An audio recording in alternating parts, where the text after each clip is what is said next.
পশ্চিম এশিয়ার উত্তেজনাপূর্ণ পরিস্থিতির মাঝে গুরুত্বপূর্ণ পর্যালোচনা বৈঠক করেন প্রধানমন্ত্রী নরেন্দ্র মোদী। মন্ত্রিসভার এই বৈঠকে তিনি স্পষ্ট বার্তা দেন, ইরান সহ চলমান সংঘাতের প্রভাব থেকে দেশের নাগরিকদের সুরক্ষিত রাখাই একমাত্র সরকারের অগ্রাধিকার।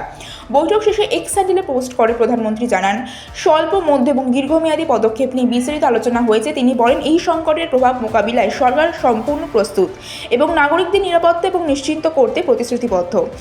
সরকারি সূত্রে জানা গেছে, প্রবাসী ভারতীয়দের নিরাপত্তা, জ্বালানি সরবরাহ এবং অর্থনৈতিক স্থিতিশীলতা নিয়েও বিশেষ গুরুত্ব দেওয়া হয়েছে। পরিস্থিতির উপর কড়া নজর রাখছে কেন্দ্র, এটাই স্পষ্ট করে দিয়েছেন নরেন্দ্র মোদী।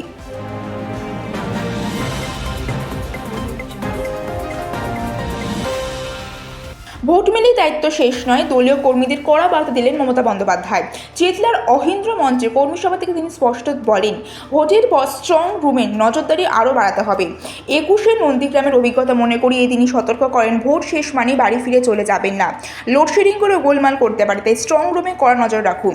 2021 সালের 2রা মের সেই নাটকীয় করোনার প্রসঙ্গ তুলে তিনি ইঙ্গিত দেন, কোনো রকম অনিয়মের সুযোগ দেওয়া যাবে না।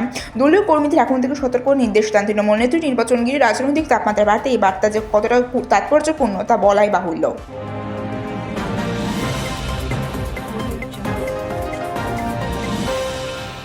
নিজের কেন্দ্র ভবানীপুর নিয়ে আবেগঘন বার্তা দিলেন মুখ্যমন্ত্রী মমতা বন্দ্যোপাধ্যায়। চেতলার অহিন্দ্র মঞ্চ থেকে প্রথমে নির্বাচনী কর্মসভা থেকে তিনি জানান, বাড়ি বদলের কথা উঠলেও মায়ের কথাতেই ভবানীপুর ছাড়েননি। রবিবার শুরুও এই সভা থেকে দলীয় নেতা কর্মীদের সতর্ক থাকার বার্তা দেন তিনি। পাশাপাশি প্রশাসনে আমলা ও আধিকারিকদের ঢালাও বদলি নিয়েও সরব হন তৃণমূল নেত্রী। তিনি স্পষ্ট জানান, সোমবার থেকে জোর কদমে শুরু হবে প্রচার। নিজের কেন্দ্র ভবানীপুরের মানুষের সঙ্গে তার আবেগের সম্পর্কের কথা তুলে ধরেন তিনি।